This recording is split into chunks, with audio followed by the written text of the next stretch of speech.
Welcome back to this week's episode of Seeking Proof, Finding Grace. I'm your host, Ron Campbell, and this week, as with every week, I want to remind you of the most important truth in the entire universe. That truth I hope you took some action on last week when we celebrated Easter. God loves you. And this week, we are going to make one of the most miraculously difficult jumps in this entire journey. We've been on this journey from the beginning of the universe to where we are. And this week, we are going to jump from lifelessness to life. Now, this is an enormously complex topic, and we're not going to do it justice. I know we're not going to do it justice today, but we're going to try at a high level to walk through why this is so problematic. We all have in us this idea that is wrong, and evolution has been sold to us, which is going to be our next episode. Evolution has been sold to us through a series of claims and beliefs that are not entirely accurate. And we're going to talk about that a lot in the next episode. But how we got here from lifelessness to life is one of the most misunderstood dilemmas and problems for neo-Darwinian evolution or naturalism or atheism, whatever you want to call it, that there can possibly be. This jump from the chemical world, and we have to go all the way back before, there's, again, a line in the sand. Life exists on one side, but it doesn't exist on the other. We have that backwards. But on one side, we have lifelessness, and on the other side, we have life. And we're going to have a lot of quotes this week from a lot of different scientists, some of them good, some of them bad. Quotes, that is, not the scientists. But as we look at this and as we talk about this, I want to be really clear to walk through what the problems are, because going from the chemical to the biological doesn't just happen. And I want to quote from Stephen Hawking. And I've quoted from him many times from this Discovery Channel special that he did, Into the Universe with Stephen Hawking, The Story of Everything. And, it's a bold claim, the name of the episode, The Story of Everything. Well, let's see how Hawking does when it comes to the topic of life, because Hawking, no question, one of the most brilliant physicists of our time. How is he when it comes to philosophy, and how is it when it comes to biology? Let's take a look at that and see how this idea develops in our culture that life just happened. Let's take a look at it. Life is one of the strangest phenomenon known. In my opinion, it shows that the universe is capable of almost anything. We'll come back to that. Yet it amazes me that we know so much about how the universe began many billions of years ago, but we have yet to discover how life itself began. The most likely explanation is probably that we are an accident. Just by chance, some molecules bumped into each other at random until finally one formed that could copy itself. So it's like a car accident, a molecular car accident. Then began the slow process of evolution that led to all the extraordinary diversity of life on Earth. Life seems to be simply what matter does, given the right conditions and enough time. It's just easy. All you need is matter and time and luck. I've mentioned this before. This is the atheist formula for how we got here. And Stephen Hawking just lays it out right there. It's interesting. He named his God in those first couple sentences. In my opinion, it shows that the universe is capable of almost anything. I'm not saying he meant it that way on purpose, but there's a leaning into that, giving the universe itself creative power to accomplish something. And we are going to need, in my opinion, a creative agent by the time all of this is said and done. That is a remarkably laissez-faire answer to one of the most complex and impossible questions that we could ever face. How did life originate? And his answer is, some molecules bumped into each other, probably what happened. And then, voila, life. That's it? That's his explanation. And again, brilliant physicist, that is not a great answer when it comes to biology and chemistry and how this could have possibly occurred. Not his field of expertise, I understand. But when we look at this, it is remarkable that he would put something on the table like that, knowing the audience that he's presenting to. And again, this is popular work, not scientific work, and I understand the distinction That is a remarkably disappointing answer. How about disappointing is a good word to use? But that's what we do in our culture. We have taken for granted that this jump from lifelessness to life just simply happened. And we don't ask how, we don't ask why. NASA frequently makes announcements that if you just read the headlines, it looks like they've discovered life over and over and over and over again. And the reality is, when NASA makes those announcements that we've discovered life on some faraway planet, that's the way the press picks it up. I'll give them a little bit of credit that it's not entirely NASA doing it, but the way NASA makes the announcement, you wouldn't assume that what they found was the possibility that on a distant planet there might be liquid water, maybe. And we just make that jump in our mind. Water automatically means life. And there's no reason in the world that we should make that jump, that just because you have water means that you also have life. Now, we understand on our planet, if you don't have water, you're not going to have life. You need water to sustain life. And we understand that from our little blue planet floating here in space. But the idea that just because we've discovered a planet on which there might be liquid water suddenly guarantees us that there's life on that planet is an assumption and a leap that we should never, ever make. And yet we frequently do. It's just become natural to us. It's become part of the narrative that we all live by, that evolution is a done deal. It's established science. And all you need are the right conditions. Exactly what Hawking said. You know what? You just need matter and time and a whole lot of luck. And suddenly some molecules bump into each other and you have life. And that is remarkably untrue. When we think about this and we actually take a step back, this picture that's painted for us, there's this little pool of primordial soup. And I laugh because my recollection was at times it's been sold to us that there's a forest behind it, and forest would be life, and so you can't have that. But there's this mossy, gross, kind of green-looking pool, and it's kind of, sometimes it's bubbling, and sometimes, the first life crawls out of it, or whatever it may be. It looks like something you do not want to step in. But we have this idea that out of primordial soup, life just happened. And we never ask the question, well, how did that happen? And for scientists who are asking that question, looking at the origin of life, the answer is becoming increasingly improbable, if not entirely impossible, that it could have happened on its own. And here again, we're going to be asked to set aside logic and reason and mathematics and go with Hawking's answer of, well, luck. It was just time and matter and luck, and that's how life got here.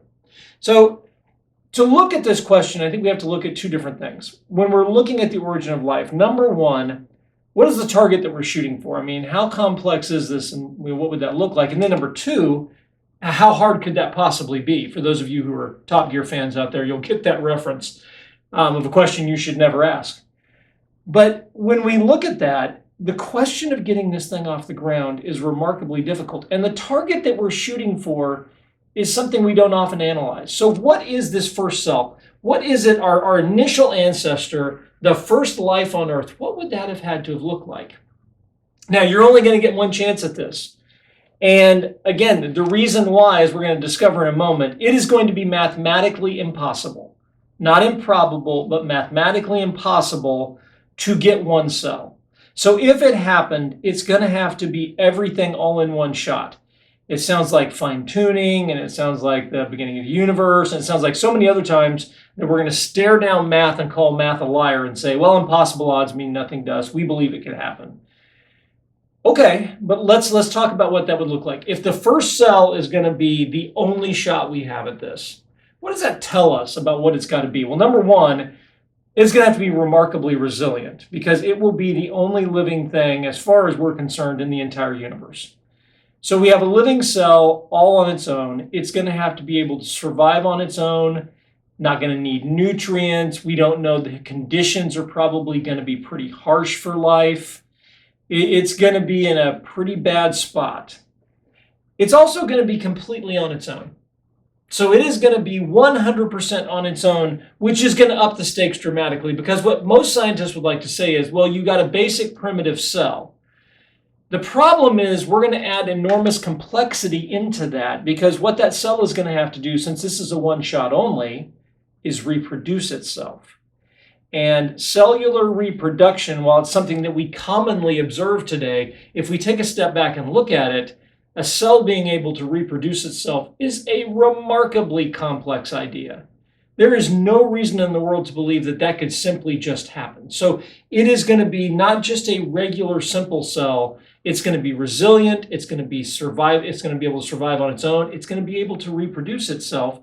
It is also going to be jam-packed with an enormous amount of information to make that reproduction possible, to make that life, that long-lasting life possible, so that it can reproduce, so that it can do all of those things, let alone forgetting that all of that takes information. So it's going to have to be packed with information, and we don't know where that information came from.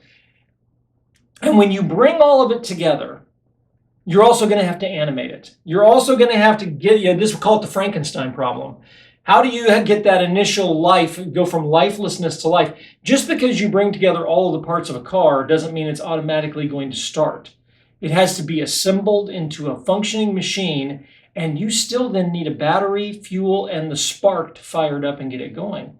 So just because you have the first cell doesn't guarantee you anything. You've got to get all these building parts put together. And so let's talk about how hard can that be? What is that going to look like? I love this quote from Fred Hoyle. This is probably our last Fred Hoyle quote that we're going to get to do. We had several when we talked about the origin of the universe. But I love this quote from Fred Hoyle. Life cannot have had a random beginning.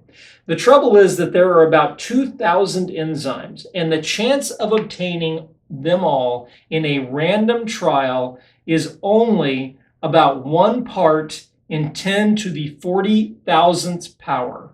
An outrageously small probability that could not be faced even if the whole universe consisted of organic soup. I like that, and I think he's about spot on there. 10 to the 40,000th power is a number that is so ridiculously small. Remember, the number of atoms in the known universe, 10 to the 80th power.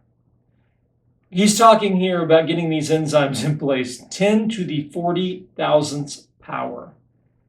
It's impossible. The odds are just simply impossible. And again, old quote, I understand that. That's 1981. Let's bring it up to modern day.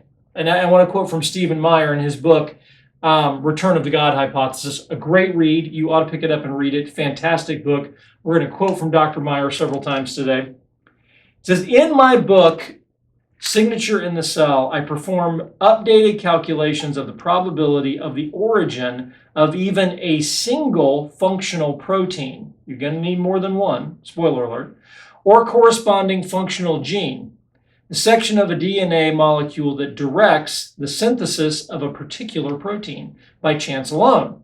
I show that the probability of producing even a single functional protein of modest length, 150 amino acids, so 150 amino acids are making up this one protein.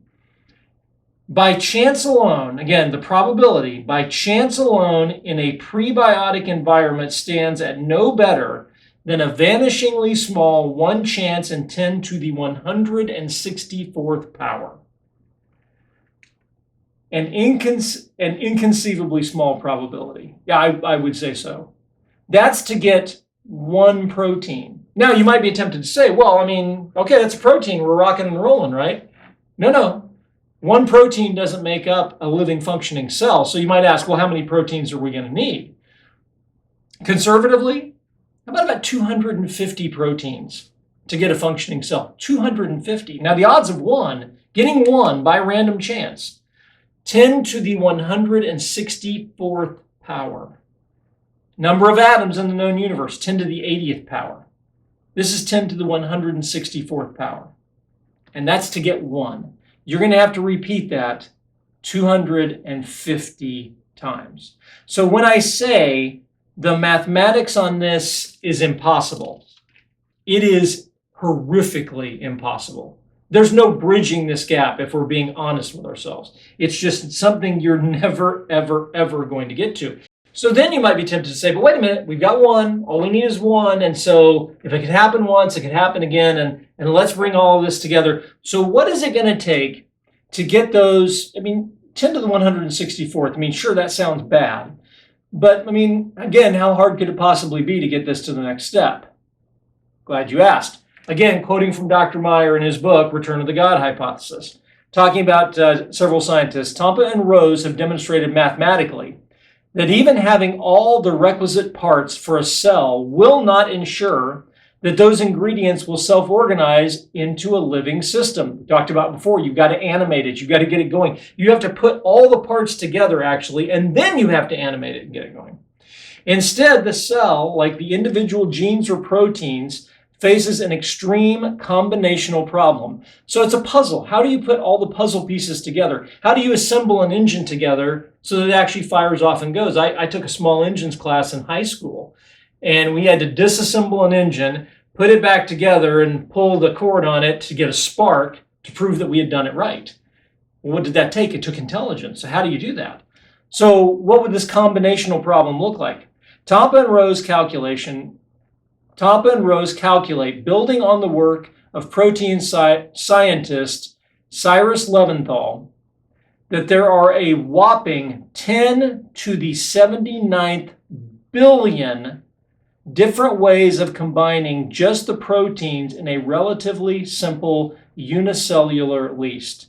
That number only grows exponentially larger when biologists attempt to calculate the number of possible ways of combining all of the proteins and all of the other large molecular components necessary for that one-celled organism, including DNA and RNA molecules, ribosomes, lipids, glycolipid molecules, and others. Can you imagine that number? 10 to the 79th billionth power. 79 billionth power. It is a number, again, it's 79 with 9 zeros after it. That number is impossible. And we could just say it flat out. It's impossible. And even if you granted it one time, again, the odds of this are just incomprehensible that you would get it once. And to do it once, then you need it to be the most amazing cell that's ever existed in the history of cells. It's got to do all of these things incredibly on its own right out of the gate. And this isn't something you say, well, natural selection. Oh, no. There's no natural selection. This is the very first living organism. Natural selection begins after this cell exists. There is no calling on Darwinian theory for this one. This is, going back to Hawking, time, matter, and luck. And you need luck to a scale of 10 to the 79th billionth power. That's just, it's unreal. It's unimaginable what this looks like. So how do you get past this? What do you do? Because honestly, all of the luck in the world, this goes back to fine-tuning again. The fine-tuning problem was mathematically impossible. And when we look at this jump, again, it's mathematically impossible to get there just relying on luck. I want to show you how Richard Dawkins, our old buddy Richard Dawkins, how he approaches this, again from the God Delusion. And I want you to see what he does. Now, he calls this his billions of planets anthropic principle. But I want you to notice the clever maneuver that he does midway through this quote of how he tries to get there. And I want you to notice immediately what he leans on. Nevertheless, it may be that the origin of life is not the only major gap in the evolutionary story that is bridged by sheer luck. You think I'm joking when I say that luck is the answer. Right there from Richard Dawkins. Sheer luck. Anthropically justified. For example, my colleague Mark Ridley in Mendel's Demon, his book, has suggested that the origin of the eukaryotic cell, our kind of cell with a nucleus and various other complicated features such as mitochondria, which are not present in bacteria, was an even more momentous, difficult, and statistically improbable step than the origin of life. Again, that's what we just talked about from Dr. Meyer, looking at that quote, 10 to the 79 billionth power, of trying to combine all of these different things to get a functioning cell. That's what he's talking about there. The origin of consciousness might be another major gap whose bridging was of the same order of improbability. By the way, he's named 3 impossible miracles. Lifelessness to life, the eukaryotic cell, and the origin of consciousness. All 3, no explanation for. Again, bridged by sheer luck is the answer. One-off events like this might be explained by the anthropic principle along the following lines. Now watch closely. There are billions of planets that have developed life at the level of bacteria. Interesting. Nothing up my sleeve. Nothing up my sleeve. Wait. Billions of planets suddenly have developed life. We've just discussed that the odds of one planet developing life are mathematically impossible, but suddenly, to explain how this could happen, Richard Dawkins wants to start with billions of planets where the same thing has happened. There are billions of planets that have developed life at the level of bacteria. Not a question, this is a statement. Natural selection works because it is a cumulative, one-way street to improvement. It needs some luck to get it started, I would say so, and the billions of planets anthropic principle grants it that luck. Maybe a few later gaps in the evolutionary story also need major infusions of luck with anthropic justification and a little help sneaking in billions of chances that are, I'm sorry, unless I'm misunderstanding something here, and I'm sure people will say that I am. The odds of us developing life on this planet, I'll say it one more time, are mathematically impossible. That number is mathematically impossible, but let's say that it happened. How do you go from that number to justifying that it's also happened billions of other times on other planets across the universe? There is no justification for that. There is none. If it happened once here, unless you claim some sort of universal force or necessity, there's no way that that makes any sense. And yet, to make his argument work, he says, well, look, there's billions of opportunities, and out of those billions of opportunities, you get one that works. That's an interesting way to approach the problem, but I don't think mathematically or scientifically you should be able to do that. You can't simply place forward the proposition that this has happened billions of times without providing some sort of proof. What evidence do we have that this could have happened billions of times? And even if we did, you're going to have to overcome the odds of 10 to the 79th billion power to make this happen one time on this little planet and for it to be so monumentally right that everything is completely taken care of.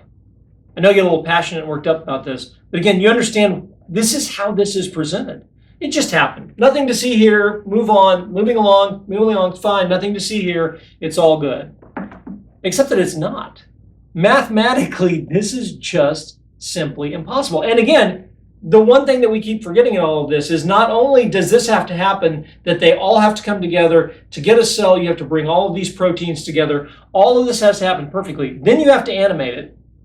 We have no idea how that happened. And then, on top of that, the information has got to be infused into this new cell so that it's capable of nourishment and reproducing and all of the functions that happen inside of a cell. You know, if you get a brand new computer but it doesn't have an operating system on it, that operating system is not going to simply evolve. The information that drives the operating system that allows the computer to function is going to be missing unless it's somehow miraculously evolved as well. And again, there is no plausible scientific path for how information develops outside of the hand of an intelligent source. It simply cannot be. And when we talk about our cell, how incredibly complex it is, I love this quote from Lewis and Barnes from their book, A Fortunate Universe. Firstly, life, even a single simple cell, is a miracle of complexity. Every cell in your body, for example, has molecular machines for moving itself, tagging and transporting molecules, processing food, defending against invaders, DNA duplication and repair, producing proteins, and receiving and processing outside signals. On top of all that, this entire machine can tear itself in half and produce a complete working copy in about 20 minutes. Does that sound simple at all? That is a complex working machine, which we are going to talk about more later. But that's not the last problem. The other problem that we're going to have in all of this is while all of this is going on, the clock is ticking away this whole time. So what's the problem there? Well, life on this planet has a very narrow window of existence because if we believe a neo-Darwinian theory that life evolved from this primordial soup to come all the way to us, that's taken, an enormously long period of time. And our planet's supposed to have been here for, 4 billion years. as life has been developing and our planet has been reaching a point where life is sustainable. Isn't it a remarkable coincidence that we happen to be here recording this podcast at a moment when our little blue planet and our sun and our solar system are at their peak for supporting life on this one little planet in our little solar system? Isn't it amazing that that's the case? Because one would think, if we go back to Dr. Hawking again, all you need is matter and time and luck. How much time are you going to need? Because if you've got to overcome odds as big as what we're talking about, 10 to the 79th billionth power, you're going to need a whole lot of time and a whole lot of luck to get there. What happens when you run out the clock and your puddle of primordial soup, when it finally reaches the point of producing the first cell, the sun has grown cold and it's died, and this planet no longer supports life, which is mathematically much more likely than where we find ourselves at the sweet spot of life for this little blue planet with our sun right there supporting us. So it comes down to this question as we look at this jump from lifelessness to life. We have two possible choices, and I want you to consider these two carefully. Option number one is the neo-Darwinian, naturalist, atheistic option, whatever you want to call it. That life originated in a series of events so impossibly unlikely that you couldn't place the bet if you wanted to. So again, let's start at the beginning. You have the perfect moment in our planet's history to support life. Suddenly we win the intergalactic lottery, and just that moment, life jumps onto the scene. And it's not just any life.